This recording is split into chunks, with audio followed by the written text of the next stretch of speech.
అంటే ఈ రాజసూయ యాగానికి వాళ్ళు ఆహ్వానించడం, కౌరవులు రావడం, ఇక్కడ ఈ మయసభను చూడడం, తిరిగి వెళ్ళడం అంతా అయిపోయిన తర్వాత అంటే ఎక్కడైతే పరాభవానికి గురయ్యాడో దుర్యోధనుడు ఇప్పుడు దాన్ని తీర్చుకోవాలి ఏదో ఒక రూపంలో. సో అది తీర్చుకోవాలని అంటే ఏం చేయాలి అని అంటే జూదం, ద్యూతం అంటారు కదా. మరి ఈ జూదం పర్యవసానం ఏంటి, అది ఎందుకు ఆ జూదం అక్కడ ఆడాల్సి వచ్చింది, దానివల్ల ఎవరికి ఏం జరిగింది, కౌరవులకి ఇటు పాండవులకి? ఈ ప్రశ్న జూదానికి సంబంధించినటువంటి అంటే ఒక వ్యసనము ఉండడం వల్ల, ఆ వ్యసన బారిన పడడం వల్ల ఎటువంటి అనర్థాలకు దారి తీస్తాడు మనిషి అనే విషయాన్ని కొంచెం ఈ పిల్లలు తెలియజేస్తే బాగుంటుంది అనుకుంటున్నాను. చాలా చక్కని ప్రశ్న వేశారు మేడం. దుర్యోధనుడు పరాభవాన్ని చెంది హస్తినాపురానికి వెళ్తాడు. ఆయనకి రాత్రి నిద్ర లేదు, పగలు తిండి లేదు. పాండవులను ఏ విధంగా అయినా సరే పరాభవించాలి అనేటటువంటి పరాభవ అగ్ని ఆయన హృదయం లోపల రగులుతూ ఉన్నది. నేరుగా పాండవులపైకి తన సైన్యంతో దండయాత్ర చేస్తే గెలిచేటటువంటి శక్తి కౌరవుల వద్ద లేదు. అందుకే ధైర్యంతో ఎదుర్కోలేరు, యుద్ధంలోనూ ఎదుర్కోలేరు. అందుకే కౌరవులు పాండవులను ఏ విధంగా జయించాలి అని దుర్యోధనుడు మనసులో మదన పడుతూ ఉన్నప్పుడు దుర్యోధనుడు యొక్క మామైనటువంటి శకుని దుర్యోధనుడికి ఒక చక్కని సలహా ఇచ్చాడు. అదే జోదం. జోదం అంటే పాచికలాట. ఈ జోదం ఆడటం వలన పాండవుల యొక్క రాజ్యాన్ని అపహరించి వాళ్ళను రాజ్యభ్రష్టులను చేయొచ్చు అనే ఒక సలహాని దుర్యోధనుడి యొక్క మనసులో వేశాడు. వెలది మద్యపానంబు జోదంబు వ్యసనంబులు. నీతి శాస్త్రం ఏం చెప్తుంది అంటే మనిషికి అతి సర్వత్ర వర్జయే. అతి అనేది మనిషి అన్నింటిలోనే విడిచిపెట్టేయాలంట. అందులో అతి అనేది మీరిపోతే అది వ్యసనంగా మారుతుంది. మనిషికి అన్నిటికంటే ఉపకరించేటటువంటి వ్యసనం ఏమిటి అంటే విద్యా వ్యసనం. చదవటమే వ్యసనంగా ఎవరికైతే ఉంటుందో వాడు ప్రపంచంలో అందరికంటే ముందు బాగుపడతాడు. చదువు అనేటటువంటి వ్యసనం తప్ప మిగతా అన్ని వ్యసనాలు మనిషికి హానికారములే. అందులో మొట్టమొదటిది ఏమిటంటే జోద వ్యసనం.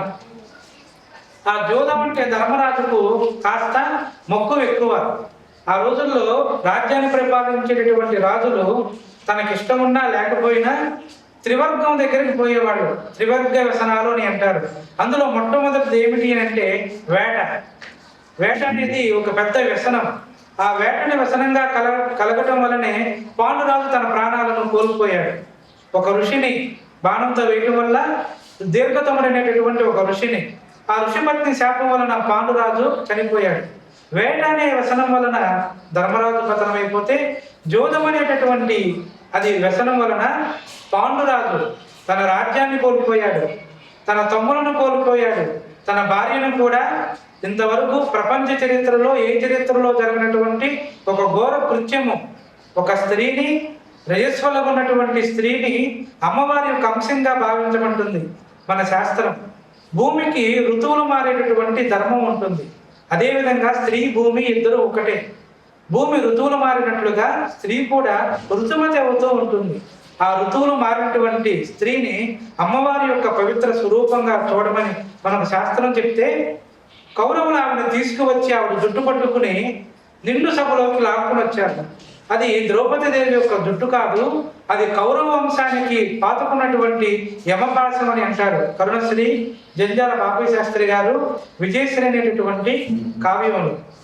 అందుకే విదురుడు అనేటటువంటి ఒక మంత్రిని ధృతరాష్ట్ర మహారాజు పిలిచి పాండవులని హస్తినాపురానికి ఆహ్వానించి వాళ్ళందరినీ కూర్చోబెట్టాడంట.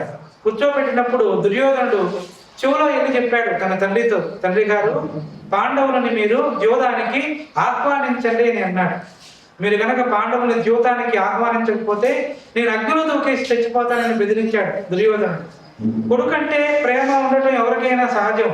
కానీ ధృతరాష్ట్రుడికి రెండంటే విపరీతమైనటువంటి మక్కువ అంట. ఆయన పేరు అంటే ధృతము అంటే ధరించడం, రాష్ట్రము అంటే రాజ్యం పైన. రాజ్యం అంటే విపరీతమైనటువంటి మక్కువ అంట ధృతరాష్ట్రుడికి. ఆ రాజ్యం తనది కాదు, పాండురాజుది.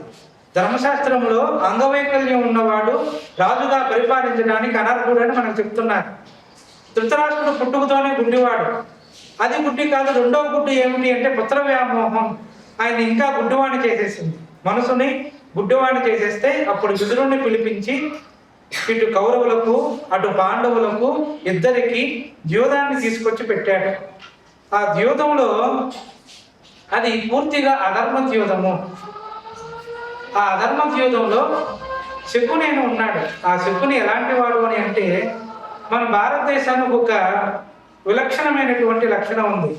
చెట్టుని మొక్కుతాము, పుట్టని మొక్కుతాము, అవునా కదా, రాయిని మొక్కుతాము, రప్పని మొక్కుతాము. అంటే ప్రతి దానిలో ఒక దివ్యత్వం అనేది ఉన్నది, ప్రతి దానికి ఒక విద్య అనేది ఉన్నది. శకునికి అక్షహృదయం అనే ఒక విద్య ఉన్నదంట. అక్షహృదయం అంటే ఏమిటి? అక్షేషు సౌండ ఇది అక్షసౌండ అమర కోసం చెప్తుంది. పాచికలు వేయటంలో నిపుణత్వం కలిగినటువంటి విద్యను అక్షక్రీడ అని అంటారు. ఆ అక్షక్రియకు ఒక దేవత ఉంటుంది. ఆ దేవతను ప్రత్యక్షం చేసుకున్నటువంటి వాడు ఎవరు అంటే శకుని. అతని చేతిలో 4 పాచికలు ఉంటాయి. ఈ విద్య తిరగటం వలన ఇటువేమంటే అటు పడతాయి అన్నమాట. ఆ విద్య వలన శకుని జ్యోతంలో ఒక న్యాయం ఉన్నది. ఎవరైతే పందెం వేస్తారో వాడే పాచికలు వేస్తాడో వాడే పందాన్ని పెట్టాలి. కానీ శకునికి రాజ్యం లేదు, అవునా కదా. ధర్మరాజు అడుగుతాడు, నీకు రాజ్యం లేదు కదా, నువ్వు నాతో ఏ విధంగా పాచికలాడుతావు అంటే దుర్యోధనుడు అంటాడు, నేను నా రాజ్యాన్ని బలంగా పెడతాను అంటాడు. ఇదే పూర్తిగా మాయా ద్యోతం, అవునా కదా. ఇది ద్యోతానికి విరుద్ధం. ఈ మాయా ద్యోతంలో శకునికి తెలిసినటువంటి అక్షహృదయం అనేటటువంటి ఈ విద్య ద్వారా పాండవులను అందరినీ మోసంతో జయించాడు. అరణ్య పర్వంలో ధర్మరాజు ఈ అక్షహృదయం అనేటటువంటి విద్యను నేర్చుకున్నాడు. దేనికి? మరలా అరణ్యవాసం అజ్ఞాతవాసం అయిపోయిన తర్వాత మా రాజ్యం మాకు కావాలి అని అంటే మరలా పాఠ్యముకి రమ్మని అడగొచ్చు.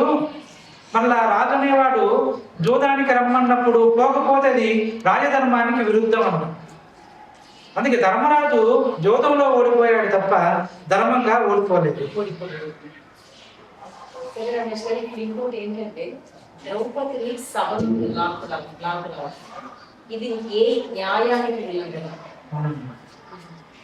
ఇది చాలా గొప్ప ప్రశ్న.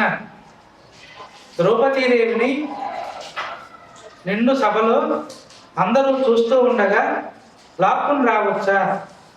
దీనిపైన నీలకంఠ దీక్షితులైన ఒక మహాపండితుడు ఒక పెద్ద వ్యాఖ్యానాన్ని రాశాడు. అసలు ద్రౌపదీదేవి ఎవరు? ఆమెను ఎందుకు సభలోకి రావలసి వచ్చింది అని అంటే పంచభూత పరాత్మిక అని అమ్మవారికి ఒక నామం ఉన్నది. అమ్మవారు అంటే ఆదిశక్తి. ఆ ఆదిశక్తి మంచి వాళ్ళని కాపాడటానికి, చెడ్డవాళ్ళను శిక్షించడానికి ఒక్కొక్క యుగంలో ఒక్కొక్క అవతారాన్ని ధరించి వచ్చింది. ఆవిడ కృతయుగము, త్రేతాయుగము, ద్వాపర యుగము, కలియుగం అని యుగాలు 4. ఒక యుగంలో ఆకాశతత్వం నుంచి వేదవతిగా వచ్చింది. ఆ వేదవతి యొక్క చుట్టుపట్టుకున్నందుకే రావణాసుడు అంతా ఏమైపోయినాడు? నాశనం అయిపోయినాడు, అవునా కదా. వేదవతే మరలా ఎలా పుట్టింది? లంకలో సీతగా పుట్టింది. ఆ సీత ఎవరు అంటే భూమిలోపల నుంచి వచ్చింది, భూతత్వం. ద్వాపర యుగంలో ద్రౌపదీదేవి ఎక్కడి నుంచి వచ్చింది అని అంటే ద్రుపద మహారాజు యొక్క అగ్నికుండం లోపల నుంచి వచ్చింది. ద్రౌపది ఎవరు అంటే అగ్నిస్వరూపిణి. అగ్ని ఏం చేస్తుంది? పాపాన్ని కాల్చివేస్తుంది. అందుకే ద్రౌపదీదేవికి ఎటువంటి అపచారం జరగకపోతే కౌరవులు చనిపోరు. కౌరవులతో పాటుగా భారతదేశంలో ఉండేటటువంటి దుష్టులైనటువంటి క్షత్రియులందరూ చనిపోరు. అందుకే ద్రౌపదీదేవి అగ్ని యొక్క అంశ అయితే భీముడు వాయువు యొక్క అంశ. అగ్ని వాయువు రెండో కలిస్తే ఏమవుతుంది? ఘోరమైనటువంటి కారు చుచ్చులారా అడవులంతా కాల్చేస్తుంది. ఇక్కడ కౌరవులంతా కాలిపోయారు. ఇక్కడ ఇది భగవంతుని యొక్క నిర్ణయం. తెలుసో తెలియకో ద్రౌపదీదేవిని చేరపట్టుకుని లాక్కురావటం అనేది న్యాయశాస్త్రం చదువుకున్నటువంటి పెద్దలు ఎవ్వరు అభిలషించరు. మన భారతదేశమే భారతి ఉన్నటువంటి దేశం, జ్ఞానస్వరూపిణి భారతి. స్త్రీని ప్రపంచ దేశాలన్నీ కూడా రూసో అనే ఒక రాజనీతి శాస్త్రవేత్త చెప్తాడు, స్త్రీలను ప్రపంచ దేశాలన్నీ పశువులతో పక్షులతో సమానంగా చూస్తూ ఉన్నప్పుడు ఒక భారతదేశమే తల్లిలాగా పూజించి గుడి కట్టింది అని. అటువంటి తల్లి లాంటి ద్రౌపదిని మాయాజ్యోతంలో ఓడి ఆ అగ్నిస్వరూపుని తీసుకువచ్చి అందరి ముందు పరాభవించాలటం అనేది న్యాయశాస్త్రం తెలిసిన వాళ్ళు అందరూ తీవ్రంగా వ్యతిరేకరించారు.